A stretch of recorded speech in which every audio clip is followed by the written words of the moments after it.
За сайн байцгаана уу хүүхдүүдээ. Та бүхэндээ өнөөдөр координатын хавтгын тухай зөвлөмжийг хүргүүлье. За бид нэр координатын шулуун дээр цэгийн байрлалыг түүний координат гэж нэрлэж нэг тоо байдгийг мэднэ. За жишээлх юм бол А цэгийн координатыг бид нэр олъё. За энэ А цэгийн координат бол 3 гэсэн цэг дээр 3 гэсэн байрлалтай байна. Тэгвэл А байрлал нь 3 гэж бичнэ. О цэг болохтойгоо зэрэг тэг гэсэн координаттай байна гэж бичдэг. За тэгвэл хавтгай дээрх цэгийн байрлалыг яаж мэдэх вэ? За жишээлх юм бол шатрын хөлөг дээр бид нар А6, С4, Е3 гэх мэтчлэн ярьдаг. Тэгээд энэ байдлаас үүдээд хавтгай дээрх цэгийн байрлалыг хос тоогоор тодорхойлж болох нь гэсэн санаа байна. За одоо хавтгайн тэгшин координатын систем гэдэг ойлголтод хүрхийг хэдүүлээ. За үүний тулд одоо ерөнхий цэгтэй 2 шулуун багшин зурсан. За энэ 2 цэгтэй цэгийн огтл цэгийг болохтойгоо зэрэг огтлын цэг гин 2 шулуунаа болвол энэ А шулуун, Б шулуун хоёрыг бол огтлцсон шулуунууд гэж нэрлэдэг. За энд үүссэн өнцгүүдээ 1, 2, 3, 4 гэж тэмдэглэлээ. За одоо нэг бодлогыг авч үзье. За энэ нэгдүгээр өнцөг маань 40 градустай тэнцүү бол бусад өнцгүүдийг ол гэсэн ийм бодлого байж болно. За энэ тохиолдолд бид нар нэгдүгээр өнцөг бол 3 дугаар өнцөгтэй босон өнцгүүд учраас тэнцүү. За тэгвэл энэ нийтдээ энэ ороо өнцөг болохтойгоо зэрэг 360 градусын чинь 360 градусаас 80 хасаад за үлдсэнг нь 2 тэнцүү хэсэгт хуваахад 2 4-р өнцгийн хэмжээ гарч ирнэ. За үүнтэй адилаар бид нар энэ өнцөг нь 90 градус байх үеийн бодлогыг бодъё. За тэгэхээр өнцөг нь 90 градус үүснэ гэдэг маань энэ хэлбэр болж ийн гэсэн. За энэ хэлбэрт ийм хэлбэртэй тэгш өнцгөөр огтлцсон 2 шулууныг бид нар перпендикуляр шулуунууд гэж нэрлэдэг. Тэгвэл одоо энэ шулууныг X, энэ шулууныг Y гэж тэмдэглэх юм бол X, Y шулуунууд перпендикуляр байна гэж ярьж болно. За мөн энэ огтлын цэгийг нь О гэж тэмдэглэж болно. За одоо тэгш өнцөгт координатын шулуун бүр дээр чиглэг нэгжийг сонгож авч тэгш өнцөгт координатын систем гэж үг хэлэх талаар авч байна. За энд зурагдсан шулуун байна. Энэ шулуун дээр болохтойгоо зэрэг энэ хэвтэй тэнхлэг байна. За энэ хэвтэй тэнхлэгийг абсцисс тэнхлэг буюу OX тэнхлэг гэж нэрлэдэг. За энэ босоо тэнхлэг байна. За энд босоо тэнхлэг байна. За босоо тэнхлэгийг юу гэж нэрлэдэг вэ гэхээр ординат тэнхлэг буюу О Y тэнхлэг гэж тэмдэглэдэг. За тэгвэл координатын иймхүү координатын 2 тэнхлэг дээр үж байгаа энэ 2 шулууны огтлцол О бол координатын их гэж нэрлэдэг. О цэг бол координатын их болно. За энэ координатын тэгвэл бид нэр ийм байдлаар зурагдсан 2 шулууны огтлцыг координатын систем өгөгдсөн хавтгай координатын хавтгай гэж нэрлэж болох юм байна. За одоо хэдүүлээ энэ дээр энэ цэг тэмдэглэж энэ цэгээс за тухайлбал багш нарын нарийн үзгээр өчье. За энэ дээр нэг энэ цэг тэмдэглэчээ. За энэ цэг тэмдэглэе. За тэгээ энэ цэг тэмдэглэж энэ цэгээс координатын хавтгайн тэнхлэгүүд дээр MA, MB гэсэн перпендикулярыг буулгая. За түүний дагаад хийгээрээ энэ цэгээс OX тэнхлэг рүү буулгалаа. Энэ цэгийн хэдүүлээ энэ хэрчмийг MA гэж тэмдэглэлээ. За нөгөө тийшээг OY тэнхлэг рүүгээ перпендикуляр буулгалаа.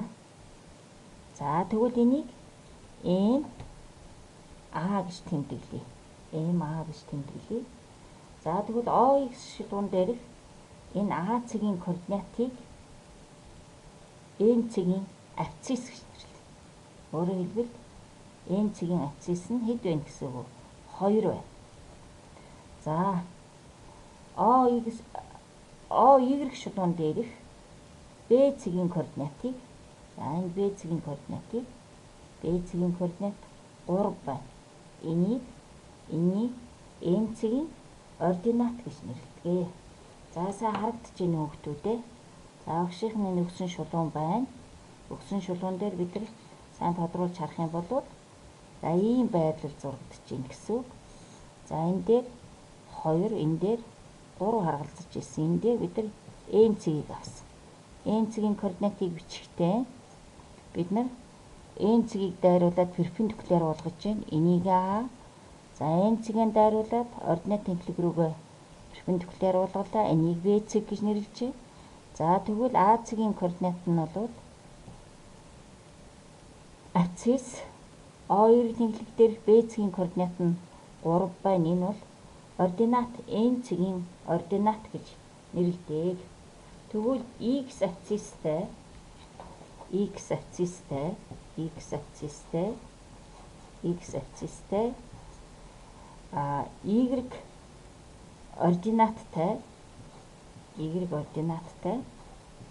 y ординаттай n цэгийг яаж тэмдэглэж болох вэ гэхээр n x y гэж тэмдэглэдэг. За энэ x y цэгүүд тоог x y-ийн тоонууд байна. Энэ x y тоог n цэгийн координатууд гэж нэрлэх бөгөөд уншихдаа m x y гэсэн бичлэгийг x ба y координаттай n цэг гэж уншдаг. N цэг гэж уншдаг. За одоо та бүхэн 3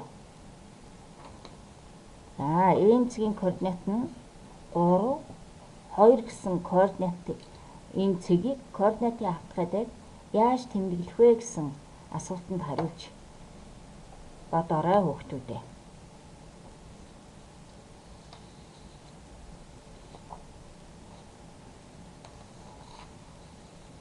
За энэ цэгийг яаж тэмдэглэх вэ?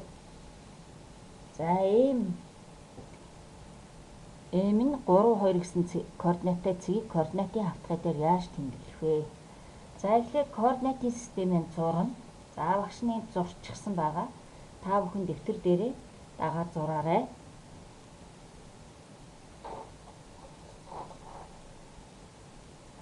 За зурцсан уу? За нийгж тэнцвэр өрчмүүдэд ухаана гэдгийг санаж байгаарай. За абсцисс тэнхлэг нь n цэгийн координат абсцисс нь 3 гэж байна. Тэгэхээр абсцисс тэнхлэг дээр 3 гэсэн абсцисстэй цэгээ олно. За түүнийг дайруулаад за одоо энэ 3 гэсэн цэгийн дайруулаад OY тэнхлэгтэйгээ параллел буюу OX тэнхлэгтэй перпендикуляр за ийм шулууныг зурна. За багш нь тасархай шулуун зурчлаа. За дараагаар нь ординат тэнхлэг дээрээ 2 гэсэн цэгийг олно. Өөрөөр хэлбэл ординат нь 2 гэж байгаа. Тийм учраас 2-той 2 цэгээ олно. За 2 цэгээ олоод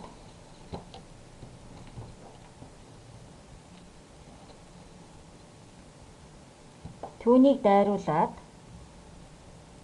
за OY тэнхлэгтэйгээ перпендикуляр шулуун татна.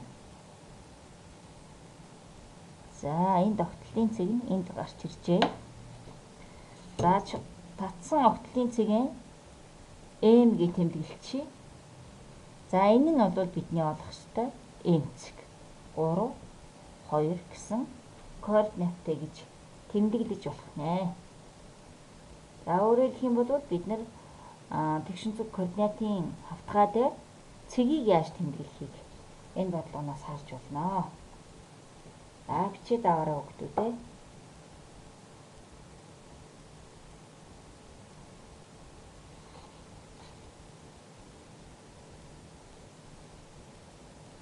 Цэгээ өөрөөр хэлбэл координатын системийн зурна абсцисс тэнхлэг дээрх цэгийн тэмдэглэнэ. Түүнийг дайруулаад за яг энэ OX тэнхлэгтэйгээ перпендикуляр шулууныг татчихна. За дараа нь 2 дахь цэг маань 2 байна. Y тэнхлэг дээрээс олно. За энэ цэгийн дайруулаад OY тэнхлэгтэйгээ перпендикуляр шулуун татчихна. За тэгээд энэ хоёр шулууны огтлыг тэмдэглэнэ. Энэ бол бидний одоо координатын хавтгай дээрх n цэгийн байрлал. За 3 2 гэсэн координаттай байна гэж олж болох нэ. За дараа гарна. Дараагийн бодлого. За дараагийн бодлого хасах 5. 5 гэсэн цэг аль мөчид байрлах вэ гэсэн юм бодлогыг бодъё. За тэгэхээр энд мөч гэж юу болох талаар ярих нэ хүүхдүүдээ. За тэгш өнцөд координатын систем 4 тэнцвэр хэсэгт одоо хэсэг тус бүрийг нь мөч гэж нэрлэнэ. Тиймээр энэ хэсгүүдийн талаар ярихад координатын тэнхилгээр хуваагдсан хэсэг бүрийн тухай ярьж байна гэсэн. За энэ OX бол тэнхлэг, OY болох тогоон зэрэг тэнхлэг. За OX, OY бол энэ хоёр бол тэнхлэгүүд. За хэвтэй тэнхлэгийг бид нэр абсцисс тэнхлэг, босоо тэнхлэгийг ординат тэнхлэг гэж ярина гэсэн. За дургийн цэг сонгож аваад x нь эерэг. За x нь эерэг. X нь эерэг. За мөн y нь эерэг. За эндээс цэг сонгоод энд байрлаж явах гэсэн. За энийг бол бид нар нэгдүгээр мөч гээд оромт тоогоор тэмдэглэж болно. За дараа гарна.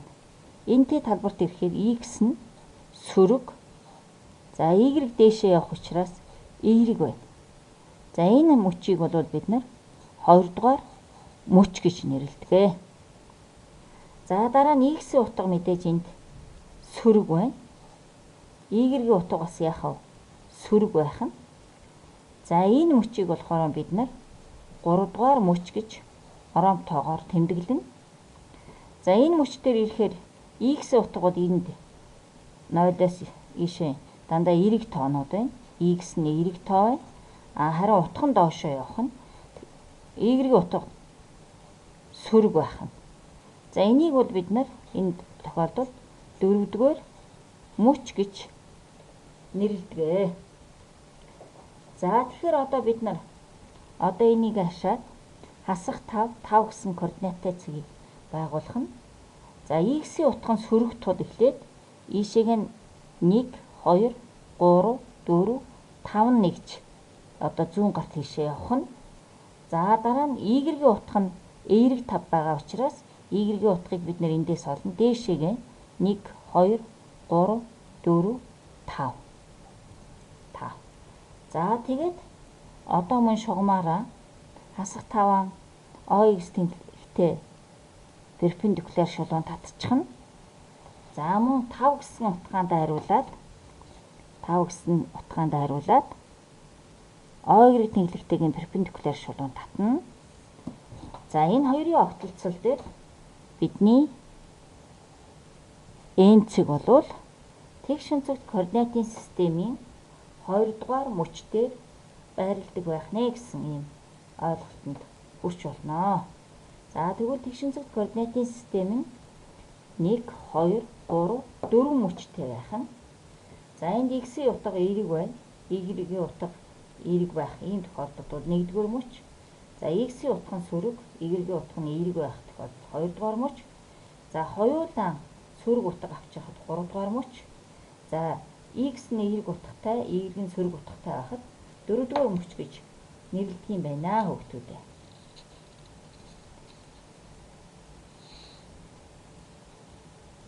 За одоо хэдүүлээ багш та бүхэнд тэгш өнцөг координатын систем дээр гэсэн тухай ойлголтоо батгах үүднээс даалгавар өгч байна. За 1-р даалгавар нь A, B, C, D, E, F, M, N, K, L гэсэн цэгүүдийн координатыг нэрлэн бичээ гэж байна. За энийг хэдүүлэн бичье. За тухайлах юм бол А цэгийн болохоор би энэ дээр биччихлээ. За энэ А цэг. За цэгийн координат бол 2 үед хэд байх нь вэ? За 3 гэд ингэж бичнэ гэсэн. За багш цэгүүдээ бол за P цэг бол 1, 1 дээр байж байна. За B цэг энэ дээр тэмдэглэчихье. За F цэгийг за энд тавьчихъя. За энд бол F цэг байна. За O цэг бол энд байгаа. D цэг И-ийн дээр тэмдэглэчихье. Дээцэг. За Е-цэгийг энд тэмдэглэчихье. За энд Е-цэг бай. За Н-цэгийг энд дээр тэмдэглэчихье. За К-цэгийг энд тэмдэглэе. К-цэгийг энд тэмдэглэе. Н-цэгийг энэ дээр Н-цэгийг тэмдэглэлээ. За сайн хараад сайн бичээд энэ цэгүүдийн координатыг нэрлэж бичих нэ. За ийм даалгавар байна. За 20 дугаар даалгавар нь x-н дөрөв, y нь 7, x нь 2, y нь 3.5, x нь хасах 2, y нь хасах 3, y нь 2.5, x нь 4, хасах 4, 3, y нь 3, x нь тэг, ийм нэг координаттай цэгүүдийг координатын хавтгай дээр тэмдэглээрэй гэж байна. Тэгэхээр одоо хүүхдүүд энэ координатын хавтгайгаа зурж байгаа x утга дандаа 4 байх үеийг, y-ийн утга нь дандаа 7 байх үеийг гэд ингээд маш олон шулуунуудыг тус үрдэн зурж тэмдэглэх нэ. За 3 дугаар даалгавар. За 3 дугаар даалгавар нь А, Б, С, Д квадратын А орой нь хасах 2, хасах 1.5, Б цэгийн орой нь хасах 2, 2 гэсэн 2 орой өгсөн. Тэгвэл Ад нь А, Б, С, Д квадратыг зурна. За 2 дахьт нь С ба Д орой координатыг яах вэ? Олж бичих нэ. За ийм даалгаврын хүүхдүүдэд бичээд аваарай. За саяын одоо тэгшин цэг координатын систем дээр цэгүүдийг энэ одоо яаж тэмдэглэхийн, координатын хавтгай дээр цэгүүдийг яаж тэмдэглэхийн, аль мөчт байхын энэ ойлголтоо олж авсан бол хүүхдүүд энэ даалгаврыг хийхэд одоо төвөггүй. За дараагийн дугаарт нь даалгавар 4. За тэгшин цэг координатын систем дээр өгөгдсөн цэгүүдийг тэмдэглэж, за бичигдсэн дараалтын дагуу хэрчмээр холбож дүрслэх ийм хоёр бодлого байна. Өөрөөр хэлбэл тэгшин цэг координатын системийн зурна. Эхлээд энэ цэгийг тэмдэглэн, дараа нь энэ цэгийг, дараа нь энэ цэгийг, дараа нь энэ цэгүүдээ олцоход яг энэ дарааллаар нь хооронд нь холбох нь. За тэгэхэд ямар дүрс үүсхийг анхаарна. За 2 дугаарт нь мөн энэ одоо цэгүүдийг тэмдэглэнэ. Тэгээ хамгийн сүүлд нь нүд хасах 5, 8 гэсэн цэгүүдээр нүдийг тэмдэглэх нь. Тэгэхээр энэ одоо бодлогын нөхцлөөс харахад нэг амтны дүрс үүсэх юм байна гэж бодлоо. За ингээд та бүхэндээ тэгшин цэг координатын одоо хавтгайн тухай ойлголтыг хүрсэн гэж найдаж байна. Миний хүүхдүүд даалгавраа хийгээд багштаа онлайнаар асуух зүйл, зөвлөмж авах зүйл байвал хариулт өгөөрэй. Баярлалаа. Баяртай.